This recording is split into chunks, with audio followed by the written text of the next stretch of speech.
je suis heureuse de vous retrouver en ce vendredi le 22 janvier, on est Mittesheim. Je vous propose d'ouvrir la Bible dans l'évangile de Jean, chapitre 7 ce matin, et de parcourir dans les premiers versets ce moment où les frères de Jésus vont essayer de le motiver pour aller se faire connaître et agir en public. Mais voilà ce que Jésus rapporte.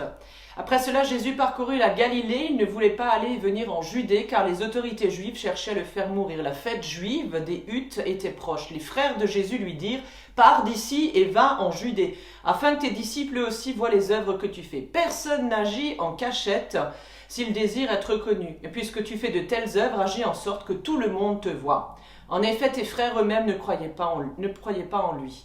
Jésus leur dit « Le moment n'est pas encore venu pour moi. Pour vous, tout moment est bon. Le monde ne peut pas vous haïr, mais il a de la haine pour moi. Oui, parce que j'atteste que ses actions sont mauvaises. Alors allez à la fête, vous. Moi, je ne vais pas à cette fête, parce que le moment n'est pas encore arrivé pour moi. » Après avoir dit cela, il resta en Galilée. Quand ses frères se furent rendus à la fête, Jésus y alla aussi, mais sans se faire voir, presque en secret.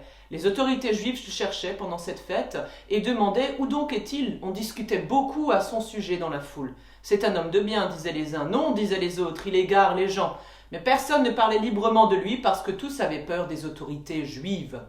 Ainsi donc, il y a un décalage, on peut le dire. Jésus refuse de montrer à tout le monde et de monter à la capitale pour se faire voir. Il ne veut pas faire carrière, comme on pourrait l'y inciter. Ses frères le poussent à montrer ses pouvoirs en public. Lui ne veut pas. Il résiste. Il connaît les foules, justement. Elles sont curieuses. Elles s'intéressent à ce qui est spectaculaire. Les gens applaudissent à ce qu'il fait, mais ils ne croient pas pour autant. Alors Jésus, lui, nous rappelle qu'il ne cherche pas à se faire admirer pour autant, il veut simplement montrer le chemin du Père. Je vous propose la prière du jour, une prière dans le livret de la Société luthérienne. Seigneur, nous te rendons grâce, Dieu notre Père, de nous avoir créés si différents les uns les autres. Nos visages ont tous les couleurs et la lumière qui passe. Seigneur, nous te remercions de nous avoir donné plusieurs langages, car toi seul multiplies ainsi dans l'expression de l'homme la recherche de ton visage. Nous te rendons grâce, Seigneur, car tu nous as donné de nous découvrir les uns les autres et de connaître la joie de la rencontre. Qu'il en soit ainsi. Amen. Je vous souhaite une super belle journée dans la grâce et la paix de notre Seigneur. Un bon début de week-end. Je vous donne rendez-vous demain matin pour la prière du petit-déj et on se donne rendez-vous dimanche en vidéo avec un temps de culte live à 11 h.